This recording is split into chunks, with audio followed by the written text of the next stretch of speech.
Hello and welcome to another episode of Game Theory, the #1 DraftKings prep show in all of the land. I am your host, Monk, aka the Monkmatician, and in this very episode, guys and girls, we're going to be breaking down all 12 fights at UFC Paris, headlined by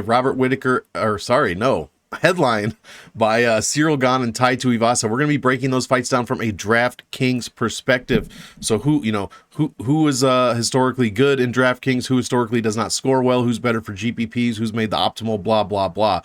You know what it is. We are about to get into it. But first, before we get started, guys, please check out teamriseorfall.com. If you play DFS of any kind, and I mean any sport, whether it be football starting back up, UFC, or even CSGO and esports as well, get on over to teamriseorfall.com. They have everything from there to there and in between. We are giving out advice in Discords daily, making wagers over there for baseball, especially this year is a hot time for that. Tons of wagers happening in baseball. Football is back. Like I said, there is tons of action going on over there. And we at Team Riser Fall have all of the experts and advice and plays to help you get those takedowns, win those bets, and make that money. So get on over to teamriserfall.com, use code MONK, M-O-N-K, and save yourself $10 off a subscription today. Other than that, guys, stick around for the end of the video. I will be giving out CM Monk's picks for the UFC Vegas or UFC Paris card. Almost said UFC Vegas Paris. I don't think that really works unless you're at oh shit, what's the name of that casino? Who cares? Who cares? So yeah, stick around to the end of the video for that. Hopefully I remember to do that. And then lastly, check out the MMA Engine, guys. It's me, Brady, Wheezy, and Lou Betya bringing you all the plays you need for every single UFC card. So get on over there, MMAengine.com or MMA Engine on YouTube, and you will see everything that we have to offer. Hit the links in the descriptions below. You will be able to see my salary Voodoo video out, which is out for UFC Paris, I should say, by the time you're watching this, and a ton of other stuff as well. So guys, I've babbled long enough. Without further ado, let's get right into the first fight of the night, UFC Paris, and it is a banger. I say that tongue-in-cheek. We have about 6 people on this card that are making their UFC debuts, so it is going to be an interesting card from a DraftKings perspective. I do not enjoy not knowing anything about the people I'm supposed to be playing. So anyways, Stephanie Egger against Perez. This is now the first fight of the night. Egger is a short-nosed replacement for Zara Farron. And if I don't know what to do about this fight, man. If it looks like they brought Perez over to help Zara Farron get a win. I don't think Zara is that good. Probably doesn't need to be in the UFC. So if Aylin was coming over here to lose to Farron, how is she going to do against Egger? Now the thing is, Perez is 6-1. Her only loss came by way of DQ, in which she was beating the shit out of this girl and through some illegal shots. I'm not sure exactly. But yeah, she's basically 7-0.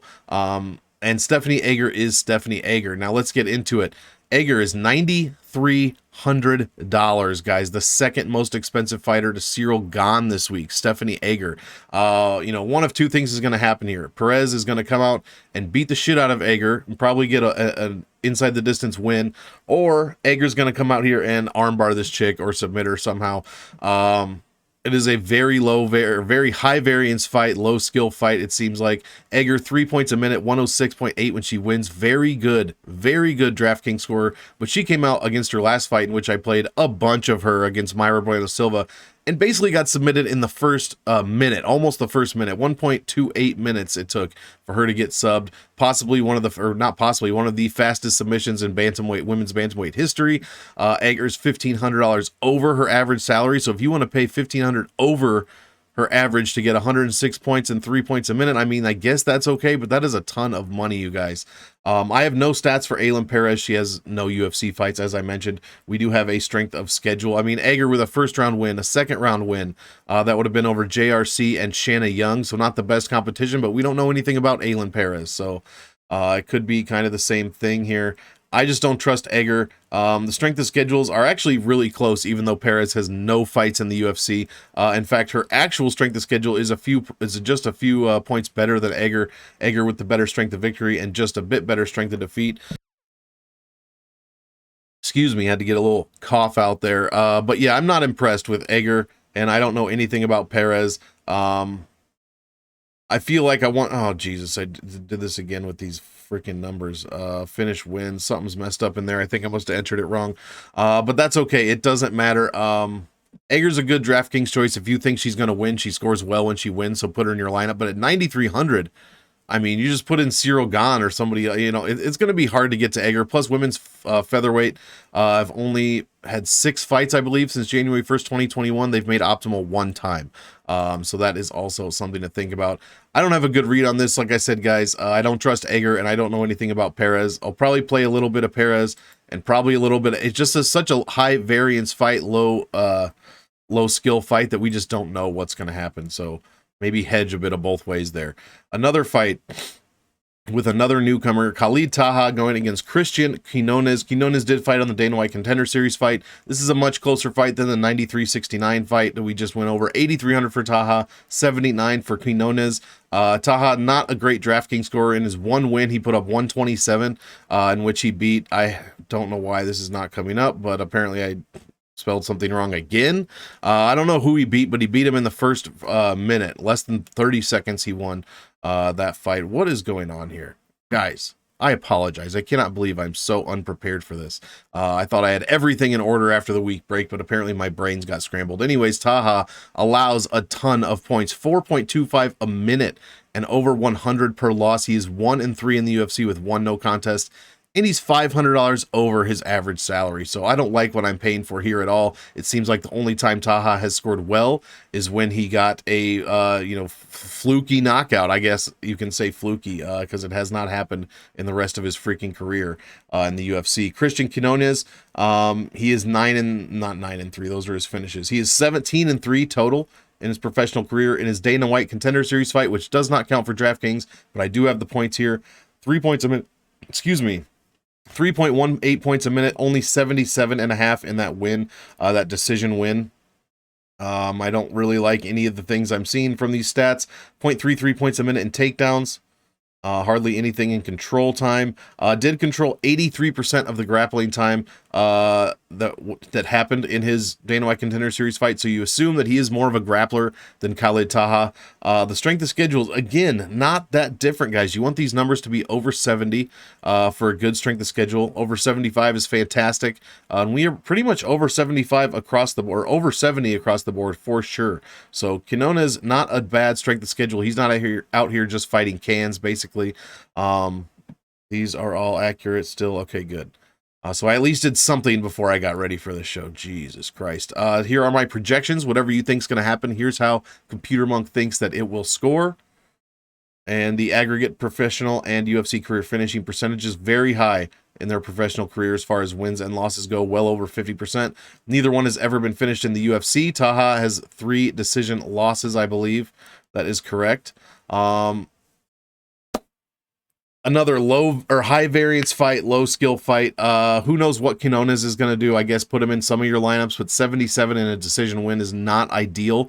But again, too small of a sample size to know really what's happening there. Taha, I don't trust this dude as far as I could throw him, which at 5'5" is probably pretty far. 1-3 in the UFC, so he's going to have to show me something. I'm going to be under on this fight, I think.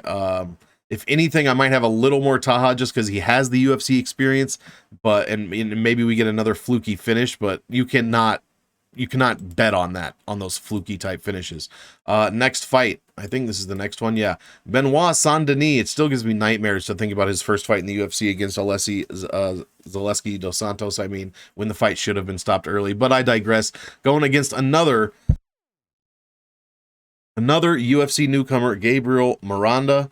I don't have any stats for Miranda. Let's go over his strength of schedule quickly. It is dog shit. 60% opponent win percentage in his last 5, 60 strength of schedule, 52 strength of victory. I'm not saying this guy's fighting cans, but according to their records, he's not fighting anyone decent. Meanwhile, Saint-Denis did lose that aforementioned loss I said to Dos Santos. Nightmares, and then he smashed Nicholas Stoltz in the first round and a half, basically. And at 8,500, I believe he did make the optimal lineup at 105 points. Scores well, 3.62 a minute, and he's not out here getting finished. Obviously, from that Zaleski fight, he took a beating and kept on eating punches. That works. I stand by. I think it is a good idea, and I stand by. 105 is what he scored in his one win. Gave up 3.39 points a minute. My problem is he's $1,000 more than his average salary, but going up against a guy that has not had any UFC experience, I kind of don't mind that. I will definitely be on the Benoit Saint-Denis side. Scores 1.8 points a minute in takedowns and control time.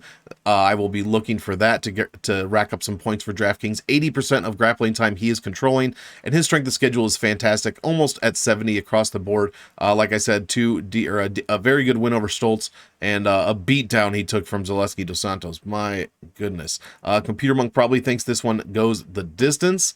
Either way, distance or inside the distance, I like Benoit Saint-Denis here. 9,100 is a bit much to be paying for him, but man, guys, he has a very good floor, a decent ceiling. Only 2 fights in the UFC, so it is hard to nail that down.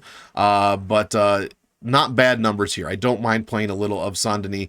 The salary pair of 9,100 and 7,100 is garbage when it comes to making the optimal lineup, so I will be a bit under the field. I'm going I have all ownerships broken down. Be sure to watch Salary Voodoo on the MMA Engine. It will be linked in the description below, guys. I'm doing a ton of stuff now with ownership, past ownership, and then the leverage plays on that based on if people are going over or under a bunch of these fighters. And I will be going under a bit Saint-Denis and Miranda. They do not tend to make the optimal lineup nor score very well. But I love the Saint-Denis side in that fight as far as a win. Next fight, probably the best fight on the card up until this point, easily. Nasruddin Imavov going against Joaquin Buckley. I never joke in Joaquin. I'm going to say Joaquin.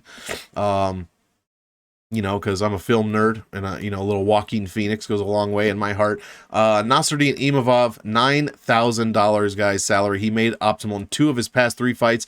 Meanwhile, Buckley, only 7,200. You might think you're getting a deal on him. He has not made the optimal in any of his past 4 fights, any of them since 2021. He scores 3.31 a minute, only 94.82, guys. He's usually at a salary around 8,300, so he's 1,100 under his salary.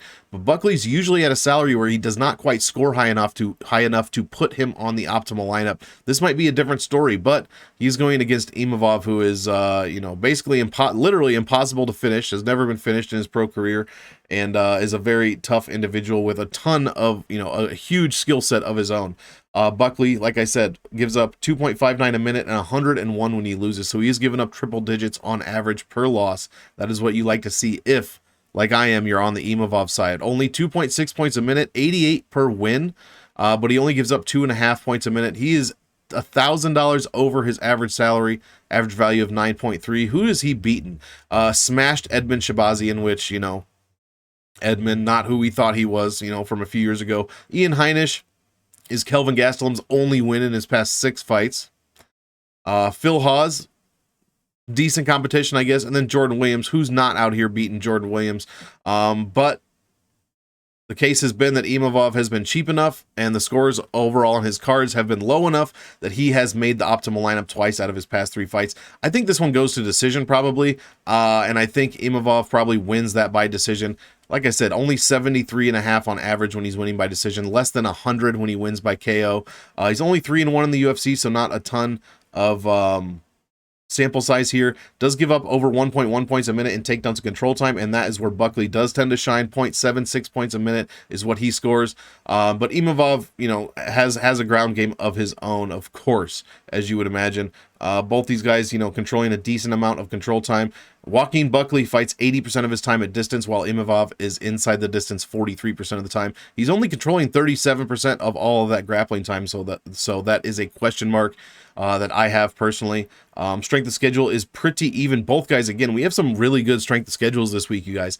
Very good strength of schedules here, well over 70 in every category, and close to 75 in a few of them.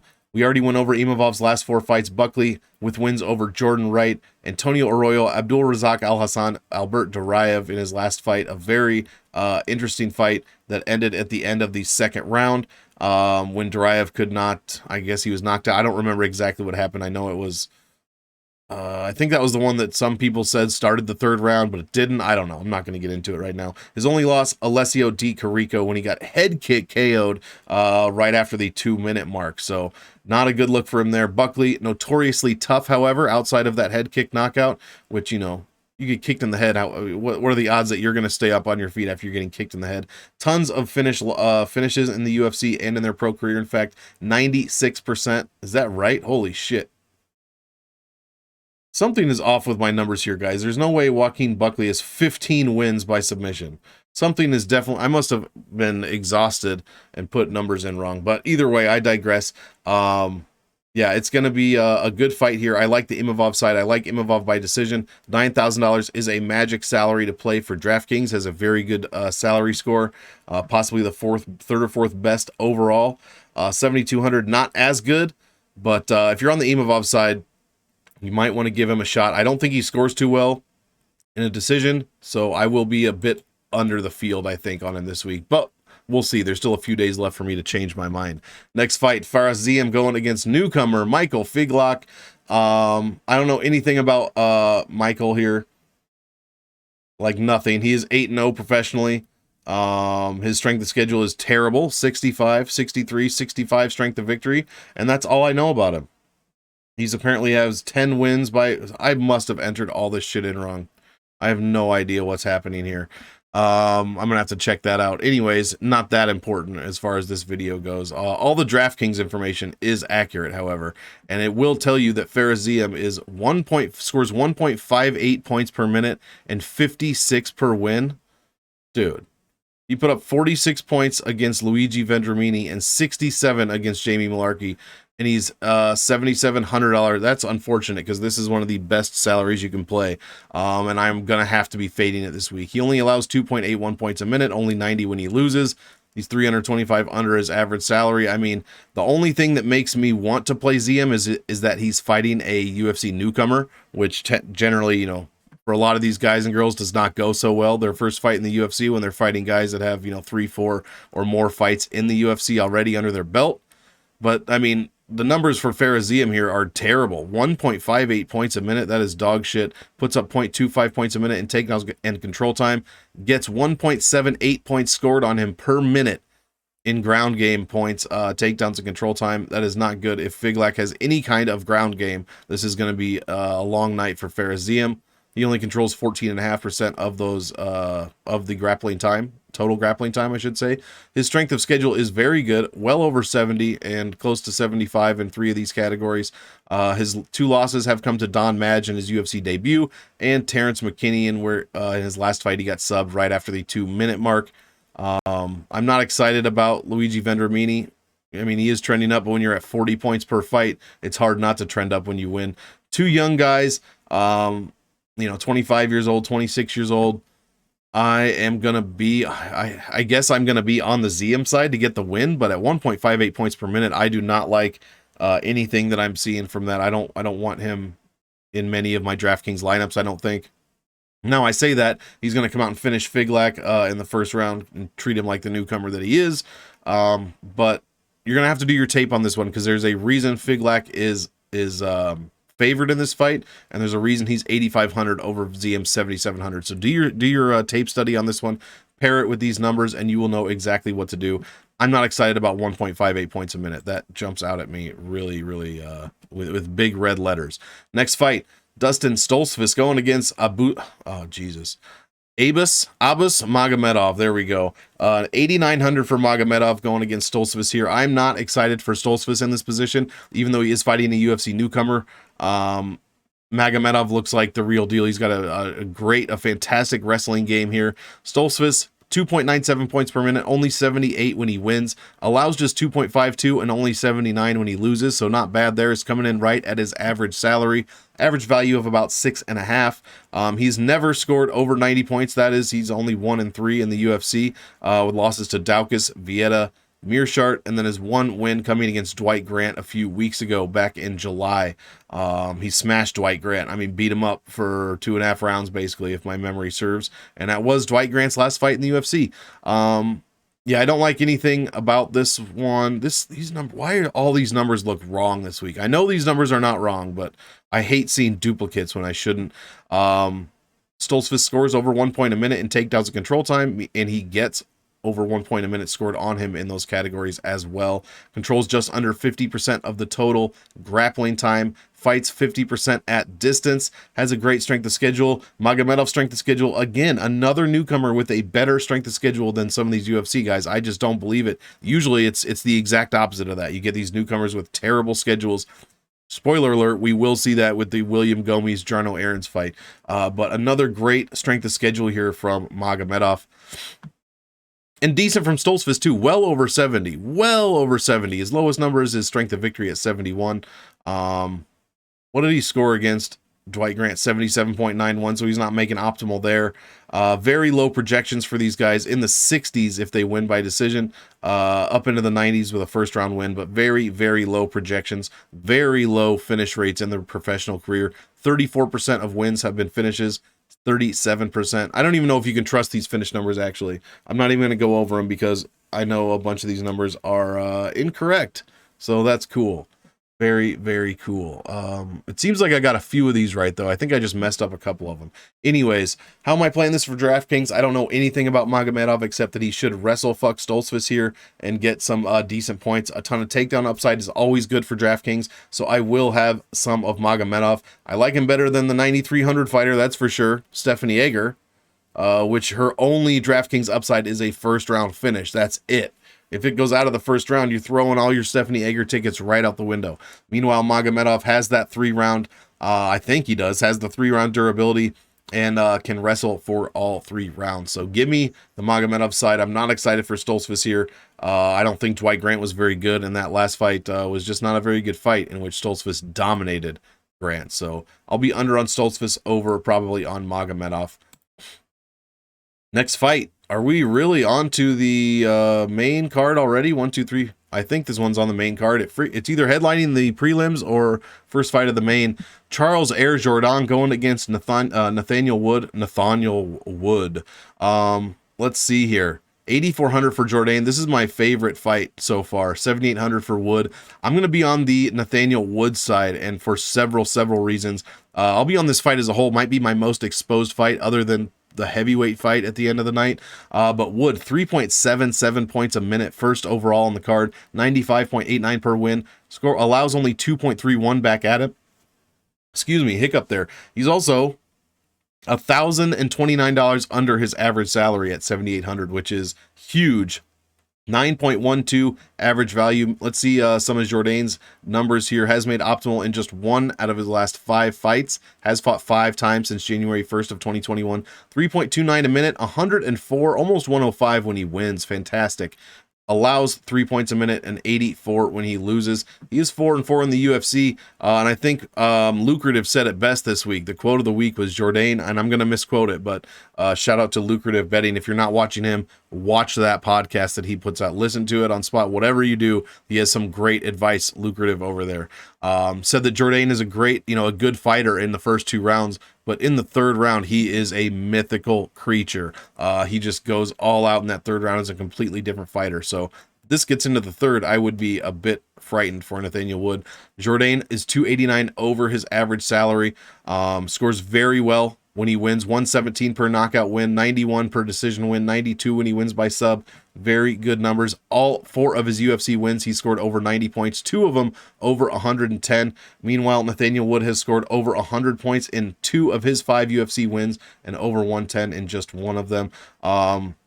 Jourdain, pretty much no takedown control time game to speak of. Does allow almost 1 point a minute in those categories. Meanwhile, Nathaniel Wood, 0.70 points per minute in takedowns and control time. So that is what we are looking at there. Pretty good rankings here. Pretty good statistics overall for the Nathaniel Wood side. Lands 6.32 points per strikes per minute, while Jourdain lands 5.85. These guys are super volume heavy. Super volume heavy. Strength of schedule, not very good for Wood, just under 70. Meanwhile, we are just over 70 in every category almost for Charles Jourdain. Lost to Shane Burgos in his last fight. Very close fight, majority decision, in which the stats say that he won, actually, Jourdain. Lando Venata, Andre Ewell, Marcelo Rojo has only lost to Julian Erosa in his last 5 fights back in September of 2021. Meanwhile, Nathaniel Wood just beat up Charles Rosa, annihilated his legs back at the end of July, beat John Castaneda, Jose Quinonez, 2 losses coming in his last 5 to John Dodson, who just smashed in bare knuckle this weekend or last weekend, and then Casey Kenny. Let's see here. Projections, however you think they are, whatever's going to happen here. So I think they will score. Visual statistical recap. Career finishing percentages. I like Nathaniel Wood here. Check out, spoiler alert, click on Salary Voodoo link below, and I believe we do go over this fight at Salary Voodoo, so get some more stats over there real quick, about 15 minutes to go through 3 fights. But yeah, I am on the Wood side for so many reasons this week. I love the Jourdain side as well, though, because, I mean, this guy is a finisher, and anything can happen. He's finished 3 out of his 4 UFC fights. Yeah, I think this one, even in a decision, I think the winner scores very well. It's going to be a very high volume fight, a very fast paced fight, in which either guy could really finish the job. I will have a bit more Nathaniel Wood, not only for salary relief, but for a few other reasons that I haven't mentioned, other than check out Salary Voodoo. And yeah, I think that's how I'm going to be playing it. But I will be very exposed to this Charles Jourdain Nathaniel Wood fight. Well, this one's not going to take long. William Gomis going against Jarno Errens, I believe 2 French guys, since we are in Paris this weekend. 8,600, 7,600. Gomis is the more expensive fighter. I have no stats. Gomis is 10-2. Errens is 13-3-1. No stats for these guys. The strength of schedule is the big one. Jarno Errens has a great strength of schedule, well over 70, over 75 in 3 of 4 categories. Meanwhile, William Gomis, 51 opponent win rate. His opponents in his last 5 are 50 and 48. 57 strength of schedule, 51 strength of victory. No defeats. The rest, these other 3 categories are dog shit. This is a terrible strength of schedule. He's fighting cans over in France or wherever the heck that he is fighting. I have no stats for these guys. So again, low variance. They're only on the card because of where we are, obviously, and that's fine. Get one of these or both these guys some shine, and maybe get one of them a couple more fights in the UFC if they prove to be exciting or good fighters or something. I just don't know about them. You're going to have to find a gentleman or a lady that does real tape study and go check him out. Not to shout out lucrative again, but he broke this one down. That's just not what I do. I'm here for the DraftKings stats and whatnot, and I have none for this fight, other than to say the 8,600 and 7,600 salary pair does make the optimal lineup at over 50%, so it is something to look out for. Featherweights make it at a decent clip as well, well over 54.26%, according to this. So other than that, I got nothing for you on this one. Let's keep it moving. Nasrat Haqparast going against John Makdessi. I mean, Nasrat, $8,700. What are we doing here? He scores 2.66 points a minute, 82 when he wins, and this is over 5 UFC wins. He is 5-4 in this promotion. 2.83 points is what he gives up, 98 per loss, average value of 6.42, and he's 267 over his average salary. Meanwhile, John Makdessi has not fought since he beat Ignacio Bahamondes last year. Did make the optimal lineup somehow, 7,500, scores only 2.63 points a minute and less than 80 per win, guys. But defensive pace is even better, allows just 1.98 and less than 80 per loss as well. Average salary, he is $400 under his average. Surprised we don't get him at a bit more, but how could you put Nasrat anything more than 8,700? This is ridiculous. Both these guys score terribly historically, not good scores historically. I mean, Nasrat, when he wins by KO TKO, 88. When he wins by decision, 80. Makdessi does score well when he wins by KO TKO. When he wins by decision, 67, 78 in splits. Only one of Nasrat's fights he has scored over 90, never scored triple digits. Meanwhile, John Makdessi, in 2 of his 11 wins, he has put up over 100 points and only one over 110. So a ton of them are below that, an absolute metric ton of them. Not a ton of takedown and control time points for either of these guys historically. In fact, 0.015 total put together points per minute in takedowns and control time, so I would not be worried about that. You're going to see a slower paced striking battle would be my guess, especially since Makdessi is 10 years older than Haqparast here. I don't like this fight. I don't like that I have to play it for DraftKings. I'm probably going to be well under to both sides, even though 8,700 is a great salary to play. Makdessi, I mean, wins over Abel Trujillo. This is what we're talking about when we go into the last 5 fights for John Makdessi. I just said the name Abel Trujillo, followed by Ross Pearson, Jesus Pinedo, Francisco Trinaldo he lost to, and then Bahamondes was a very close fight. Meanwhile, Haqparast losing to Dober, Hooker, and Green. I mean, guys, what are we doing here? This fight has terrible fight written all over it. I don't like this fight for DraftKings at all. Like I said, these guys don't throw any takedowns control time. They're under 90%, under 90 points in 80% of their wins. 80% of their wins don't even score 90 points. Not even 2.7 points a minute for each of these guys. 80 when they win. Like, get out of here. I don't want any part of this fight. I'm going to be well under the field on this one for sure. Next fight, main event, Alessio Di Chirico going against Roman Kopylov. Kopylov 0-2 in the UFC, gets a fight against a 4-6 fighter in Alessio Di Chirico, and they put it on the co-main event of the evening. Kopylov losing to Duraev and Karl Roberson. Not close fights, either one of them. Got subbed by Roberson in the third round. Di Chirico losing to Holland, Murdov, and Cummings, and Al Hassan. His only win in his last 5 is the head kick that I mentioned in the 4th fight of the night, Joaquin Buckley. So what do we have here? The closest line fight on DraftKings, 8,200 for Di Chirico, 8,000 for Kopylov. We get nothing. We get nothing in this fight other than maybe a first round finish upside from one of these guys, maybe. And that's just because it's happened in the last 5. 2.5 points per minute is what Di Chirico scores, 90 when he wins, allows just 80 per loss. He's $189 over. Both of these guys are over their average salary. Imagine paying up for one of these two guys. 189 over his average, scores like shit.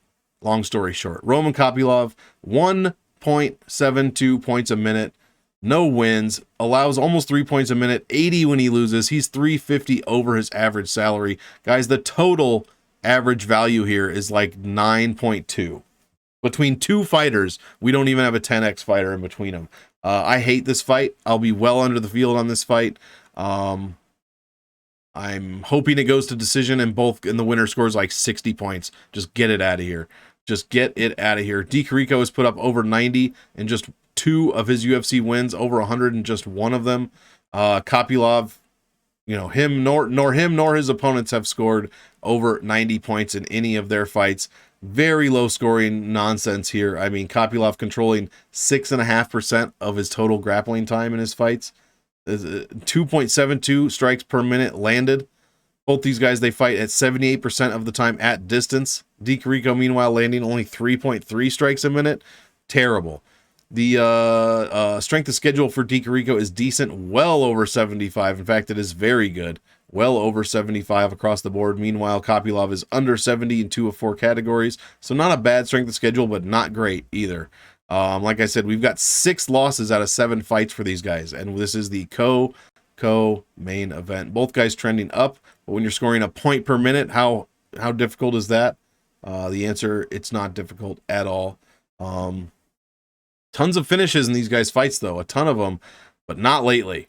I do not like this fight at all. Again, main event with very low scoring upside. Unless someone gets a first round finish here, this is going to be a shit fight. We don't even have takedowns and control time to look forward to. So I don't see how this scores more than 70, 80 points in a decision win. Like I said, unless someone gets lucky in the first round, and that's what I will call it, is luck.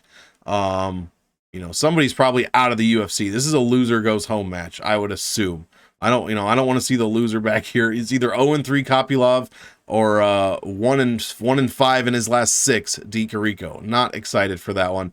Big fade for this fight. Let's get into the real fights of the night. Robert Whittaker, Marvin Vettori, co-main event of the evening, I should say. Guys, it's been 30 minutes. Hit that like, hit that sub down below as well.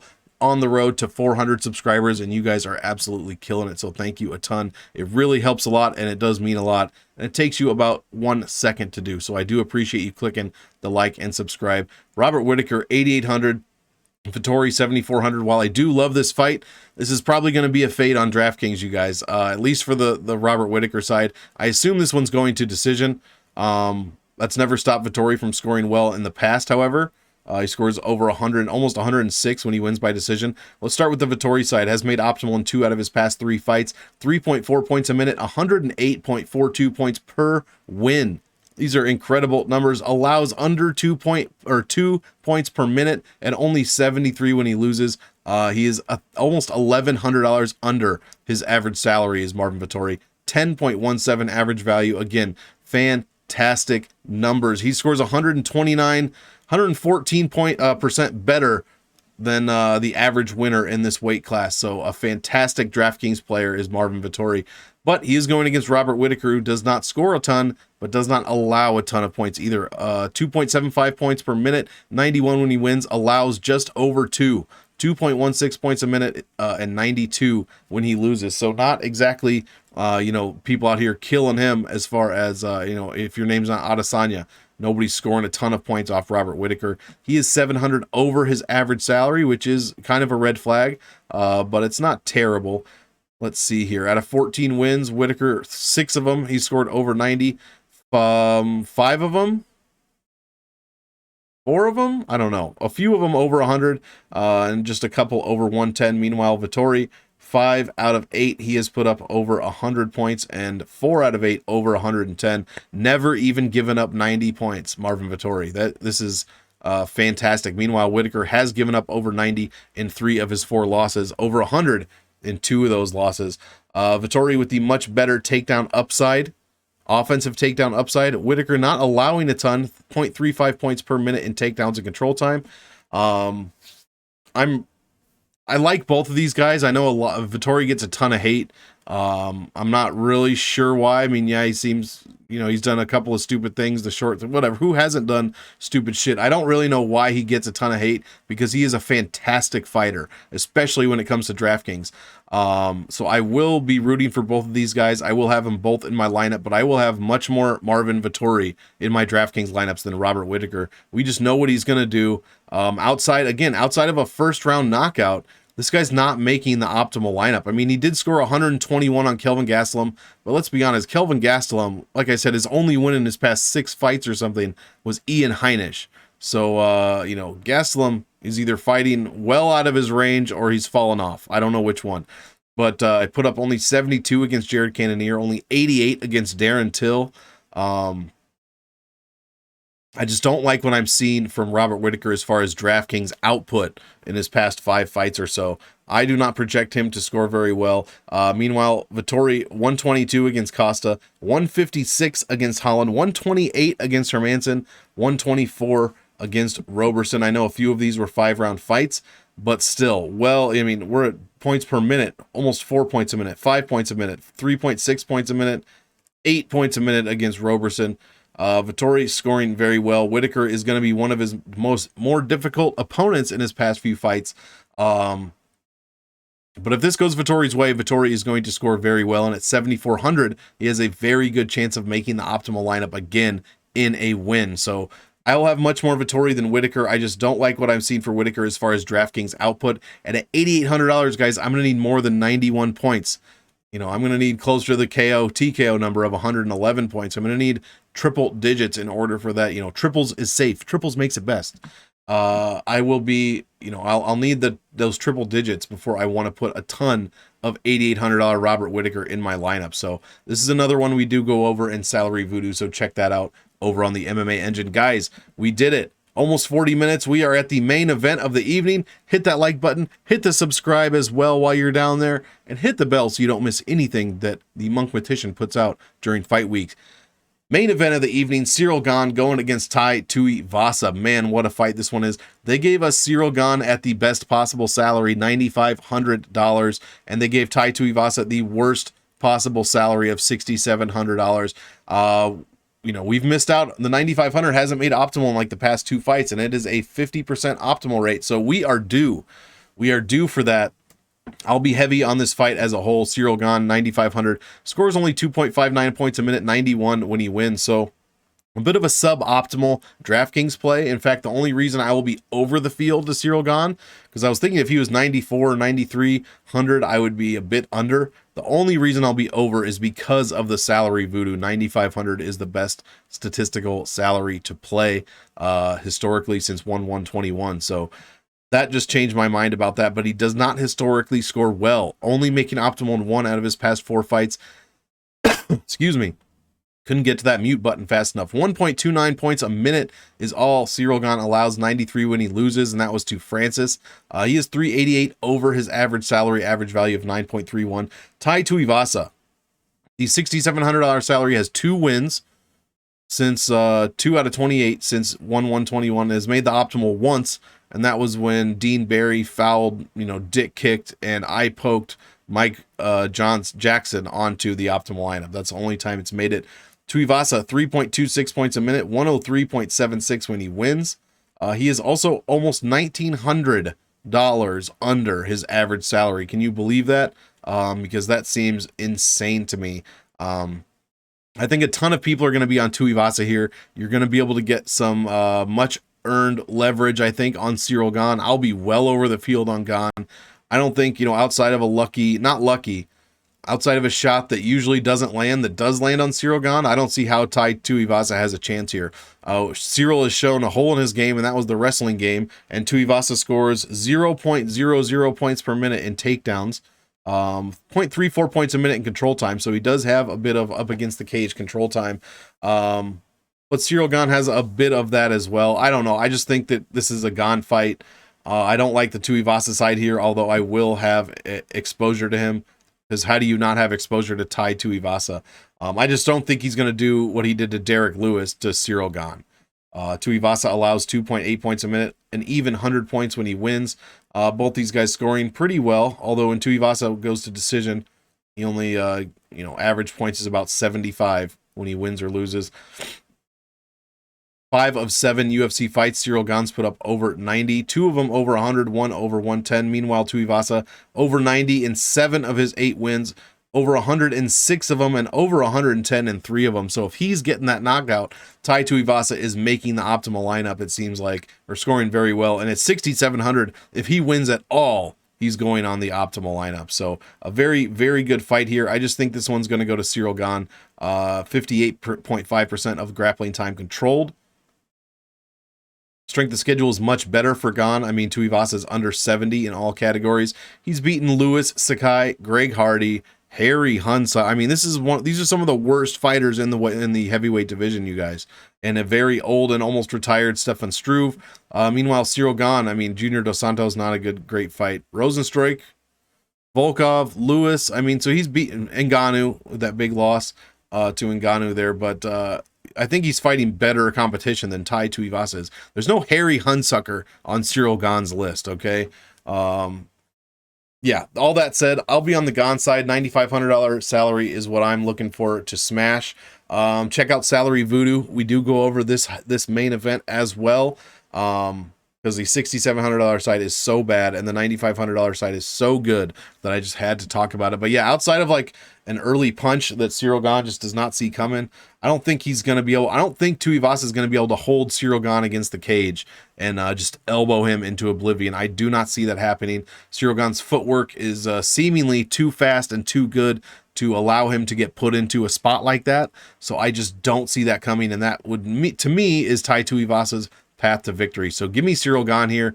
I'll be under the field actually on Tuivasa. I'm going to take a stand on this one. I'm going way under on Tuivasa, and I'm going way over on Ciryl Gane. And if it bites me, then it bites me. But that is how I see this one. Guys, that is going to do it for the Game Theory UFC Paris happening this Saturday, September 3rd in Paris, obviously.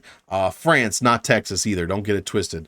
Game Theory, that is going to do it. I know I already said this, but I'm extremely, it's been 2 weeks, guys. I had a nice week off. Actually, before we get out of here, I got to show you CM Monk's picks. I almost forgot, but not going to happen. CM Monk's picks for this week, UFC Paris. We'll start at the bottom. A ton of dogs here. Stephanie Egger over Aylin Perez. Christian Quinonez over Khalid Taha, which I don't even mind because I think Khalid Taha probably sucks.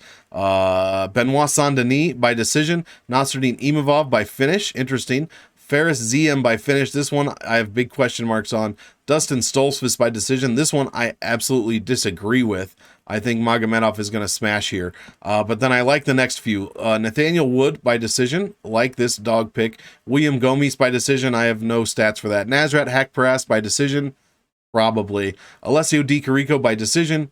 Probably.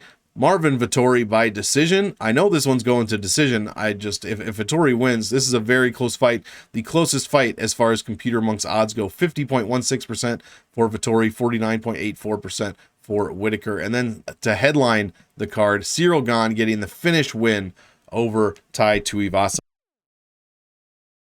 which I 100% agree with. So now, that is going to do it, guys, for Game Theory. Thank you so much for joining me. Hit that like, hit that subscribe if you forgot until now, and be sure to get in that description and click on the salary voodoo video. Like I said, it's me on the MMA engine. It takes about 15 minutes to go through 3 fights from a different kind of perspective. So, guys, and I just revamped all of it. Has a different look, has more stats. So be sure to check that one out. Again, it's in the link in the description. That is going to do it for this episode of Game Theory. I will see you next week. I think we have fights next week. UFC 279. Maybe it's another week after that. I have no idea, but be sure to join me for that one. And as usual, I want all of you to enjoy the fight. So enjoy, and we will see you next time.